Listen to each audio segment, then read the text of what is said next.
Hello, welcome back to the heaven of story teller phoenix girl ഭാഗം 25.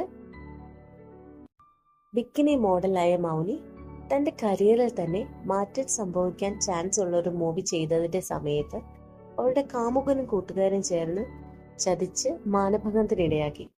തുടർന്ന് മൗനി തന്റെ ജീവൻ അവസാനിപ്പിക്കാൻ ശ്രമിക്കുകയും ഭാഗ്യവശാൽ അതിൽ നിന്ന് രക്ഷപ്പെട്ടുകൊണ്ട് പ്രതികാരം വീട്ടാൻ ഒരുങ്ങുകയും ചെയ്യുന്നു. കഥ ഇതുവരെ. അതാരാ മൗനി? My doctor. അയാളായിരുന്നു അവിടെ എന്റെ കൗൺസിലർ. അല്ല, ആളുടെ പേര് കൃഷ്ണ എന്നല്ലേ പറഞ്ഞത്? ഇതെന്താ കൃഷ്ണ. ബട്ട് എന്നോട് കൃഷ്ണ എന്ന് വിളിക്കാനാണ് പറഞ്ഞത്. ഓഹോ, അതൊക്കെ ശരി. പക്ഷെ എന്താണ് ആളുടെ പേര് പറയുമ്പോൾ ഒരു പുഞ്ചിരിയൊക്കെ? പൊടി, എനിക്കറിയില്ല അയാൾ ആരാണ് എന്താണ് എന്നൊക്കെ. പക്ഷെ കൃഷിന്റെ കണ്ണുകൾ അതെന്റെ വല്ലാതെ. മൗനിക്ക് തുടരാനാകാതെ ഒന്ന് നിർത്തി. വല്ലാതെ? നീ ഉദ്ദേശിക്കുന്ന ഒന്നും അല്ല മിയ. അതിന് ഞാനൊന്നും ഉദ്ദേശിച്ചില്ലല്ലോ. പൊടി, അതല്ല. ഞാൻ നിന്നോട് പോലും പറയാത്തൊരു ബാല്യമുണ്ട് എനിക്ക്. ഓഹോ, നീയല്ല എന്നോട് പറഞ്ഞിട്ടുള്ളതല്ലേ? അതല്ലാതെ ഉണ്ടോ മൗനി? നിനക്കറിയുന്നത് എനിക്ക് 12 വയസ്സിന് ശേഷമുള്ള കാര്യമാണ്. അല്ലാതെ എന്റെ സന്തോഷകരമായ 12 വർഷത്തെ പറ്റിയല്ലല്ലോ. അതെന്താ എന്ന് കേൾക്കണല്ലോ. പറയാം. ചെറുപ്പം മുതൽ ദാരിദ്ര്യത്തിന്റെ കുഴിയിലായിരുന്നു ആക്ച്വലി എന്റെ ജീവിതം. കുഞ്ഞു പ്രായത്തിൽ വിശപ്പിന്റെ വിളി ഞാൻ നല്ലതുപോലെ അറിഞ്ഞിട്ടുണ്ട്. എനിക്ക് ഒരു 7 വയസ്സുണ്ടാകും. ആ സമയത്ത് എനിക്ക് വിശക്കുന്നത് അറിഞ്ഞ് വെള്ളവും ഭക്ഷണവും കൊടുത്തത് എന്റെ കൂട്ടുകാരൻ Kichu. Who's that guy? Miya മൗനിയോട് സംശയത്തോടെ ചോദിച്ചു. എന്റെ ബാല്യകാല സുഹൃത്ത് എന്നൊക്കെ പറയാം. അവന്റെ അതേ കണ്ണുകളാണ് കൃഷിന്. കള്ളത്തരമില്ലാത്ത. വെയിറ്റ്, അപ്പൊ നിന്റെ കിച്ചു ആണോ കൃഷ്?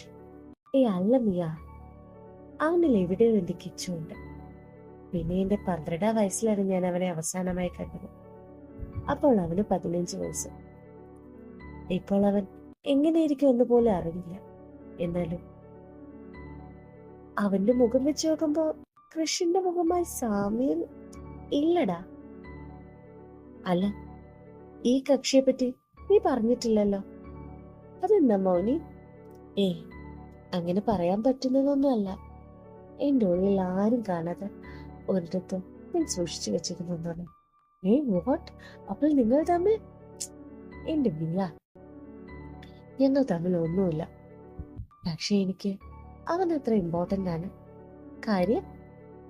കാര്യം അത് ഇന്നത്തെ പോലെ ഒന്നും അല്ല മിയ. അന്ന് ഒരു നേരത്തെ ഭക്ഷണം അത് കിട്ടിയാൽ അതാണ് ഏറ്റവും വലുത്. അച്ഛന്റെ കുടിയും പെണ്ണുപിടിയും അങ്ങനെ നാട്ടിൽ നല്ല പേരായിരുന്നു. അതുകൊണ്ട് ആർക്കും ഞങ്ങളോട് ഒട്ടും താല്പര്യമില്ലായിരുന്നു. വിശന്നിട്ട് പല വീട്ടിലും കൈ നീട്ടിയിട്ടുണ്ട്. മൗനി, നീ വിഷയത്തിൽ നിന്ന് തന്നെ മാറുന്നു. അല്ല, കിച്ചുവിന്റെ കാര്യം പറ. ഓ, അത് എനിക്കൊരിപ്പോ വിശപ്പ് സഹിക്കാൻ വയ്യാതെ ഞാൻ ചെന്ന വീടാണ് കിച്ചുവിന്റെ. ഞങ്ങളുടെ നാട്ടിലെ ഏറ്റവും വലിയ വീട്. എന്നിട്ട് മിയ ആകാംക്ഷയോടെ ചോദിച്ചു, എന്നിട്ടെന്താ? ചെന്ന് കയറിയത് കുഞ്ഞാണെന്ന് പോലും നോക്കാതെ ആട്ടി ഇറക്കി വിട്ടു. എനിക്കാണെങ്കിൽ നാണക്കേടൊന്നും അറിയുന്ന പ്രായമല്ല. കൂടിപ്പോയാൽ 6 വയസ്സ്. എന്നിട്ടെന്താ? ഞാൻ പിന്നെയും അവിടെ നിന്ന് കരഞ്ഞു. അന്ന് വിശപ്പിന് ഇത്തിരി എന്തെങ്കിലും കിട്ടിയാൽ മതി എന്നായിരുന്നു. കുഞ്ഞല്ലേ, അതിന് നാണക്കേടൊന്നും ഇല്ലല്ലോ. എന്നിട്ട് എന്തു പറ്റി? മിയ വേദനയോടെ ചോദിച്ചു. അവർ എന്നെ പിടിച്ചു പുറത്ത്. ദുഷ്ടന്മാർ. ഞാൻ കരഞ്ഞു നടന്നുപോയി. കുറച്ചു കഴിഞ്ഞപ്പോ ആരോ എന്നെ വിളിക്കുന്നു. ആരാ? തിരിഞ്ഞു നോക്കിയപ്പോൾ ഒരു കൊച്ചു പയ്യൻ. അവൻ എന്റെ ഇടുക്കിച്ചു. ആ ഓർമ്മയിൽ മൗനി ഒന്ന് ചിരിച്ചു. എന്നിട്ട് തുടർന്നു. അവനെ ആദ്യം കണ്ടപ്പോൾ ഒന്നും മനസ്സിലായില്ല. ഞാൻ മനസ്സിലാകാതെ അവനെ നോക്കി. അപ്പോഴാണെങ്കിലോ ചിരിയോടെ പുറകിൽ ഒളിപ്പിച്ച കൈ അവൻ എനിക്ക് നേരെ നീട്ടി. അതിൽ കഴിക്കാനായി കുറച്ച് ബിസ്ക്കറ്റ് ഉണ്ടായിരുന്നു. അവൻ അതെനിക്ക് ചിരിയോടെ നീട്ടി. പിന്നീടുള്ള ദിവസങ്ങളെല്ലാം അവന്റെ കൈകളിൽ എനിക്കായി ഇതുപോലെ എന്തെങ്കിലുമൊക്കെ കാണും. മൗനി പുഞ്ചിരിയോടെ പറഞ്ഞു. കൊള്ളാല കക്ഷി. എന്നിട്ട് എവിടെയാളാ? അറിയില്ലടാ. അതെന്താ? അങ്ങനെ ചോദിച്ചാ അച്ഛന്റെ കയ്യിലിരിപ്പുണ്ട്. ഞങ്ങൾക്ക് നാട്ടിൽ നിന്ന് പോരേണ്ടി വന്നു. എന്ത്? ചോദിച്ചു. ആൾ പെൺമക്കൾ ഉണ്ടെന്ന് പോലും നോക്കാതെ പെണ്ണുങ്ങളുടെ പുറകെ പോകുന്നതിന് ഒരു കുറവും ഉണ്ടായില്ല. അവസാനം നാട്ടിലെ ഒരു പ്രധാനിയുടെ കുടുംബത്തിൽ കയറി കളിച്ചു. പിന്നെ അവിടെ നിൽക്കുന്നത് അത്ര എളുപ്പമായിരുന്നില്ല. രാത്രിക്ക് രാത്രി ആ നാട്ടിൽ നിന്ന് ഓടി പോരേണ്ടി വന്നു. അന്ന് തുടങ്ങിയ ഓട്ടം ഇന്നിതാ ഇവിടെ വന്ന് നിൽക്കും. മൗനി ചിരിയോടെ പറഞ്ഞു നിർത്തി. എല്ലാം കേട്ടിട്ട് ആലോചനയോടെ മിയ. അല്ല മൗനി, നീ പറഞ്ഞതൊക്കെ ശരി. ഇത്രയും ഇമ്പോർട്ടന്റ് ആയ ആ വ്യക്തിയെ പണ്ടുള്ള നിന്റെ പിടിപാട് വെച്ച് ഇയാളെ കണ്ടുപിടിക്കാൻ എളുപ്പമായിരുന്നല്ലോ.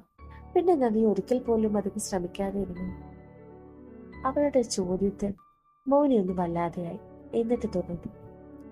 അതിന് കാരണമുണ്ട് മിയ. എനിക്ക് ലഭിച്ച ടാഗാണ് ബിക്കിനി മോഡൽ.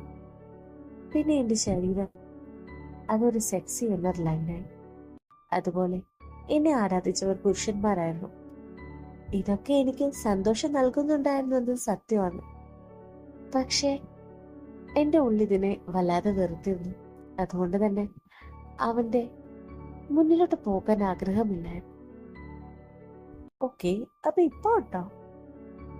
അങ്ങനെ ചോദിച്ചാ കാണാൻ ഒരുപാട് ആഗ്രഹമുണ്ട് മിയ.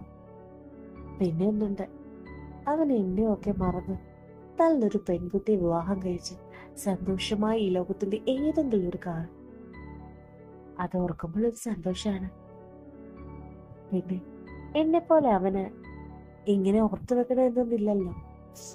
നാട്ടിൽ നിന്ന് വന്ന സാഹചര്യം ഓർക്കുമ്പോൾ എന്നെ അവൻ ഓർക്കാൻ കൂടി ശ്രമിക്കില്ലായിരിക്കും. മൗനി ആലോചനയോടെ. പക്ഷെ ചിലപ്പോൾ നീ ഇപ്പോൾ ചിന്തിക്കുന്നത് പോലെയൊന്നും അവൻ നിന്നെ ഓർക്കുന്നില്ല. അല്ലെങ്കിലോ നിന്നെ അവൻ ഓർക്കുന്നുണ്ടെങ്കിലോ? നീ അവനെ കാണാൻ പോകുമോ? നീ ആലോചനയോടെ ചോദിച്ചു. എനിക്കറിയില്ല മിയ. മിയയുടെ ചോദ്യത്തിന് മൗനി മറുപടി പറയാൻ ബുദ്ധിമുട്ടി. കാരണം അവൾ ഒരിക്കൽ പോലും അത് ചിന്തിച്ചിരുന്നില്ല. തന്നെ പോലെ ഒരാളെ അവൻ ഇപ്പോഴും ഓർക്കുന്നുണ്ടോ? ആലോചിച്ചുകൊണ്ട് അവൾ മിയയെ നോക്കി. ആ നിമിഷം മിയ തനിക്ക് വന്ന കോളെടുത്ത് സംസാരിക്കുകയായിരുന്നു. അവൾ സംസാരിച്ചു തീർന്നതും മൗനി അവളെ നോക്കിയിരുന്നു. കുറച്ചു നിമിഷം കഴിഞ്ഞതും മിയ അവളെ നോക്കിയിട്ട് പറഞ്ഞു, "Our mission is on. Let's make a little fire." മിയയുടെ വാക്കുകൾ കേട്ടതും മൗനി ക്രൂരമായി ചിരിച്ചു. തന്റെ ശത്രുക്കളെ ഇല്ലാതാക്കാൻ വേണ്ടിയുള്ള ആദ്യത്തെ സ്റ്റെപ്പ് വെച്ചതിന്റെ മുന്നോടിയായി. തുടരുന്നു.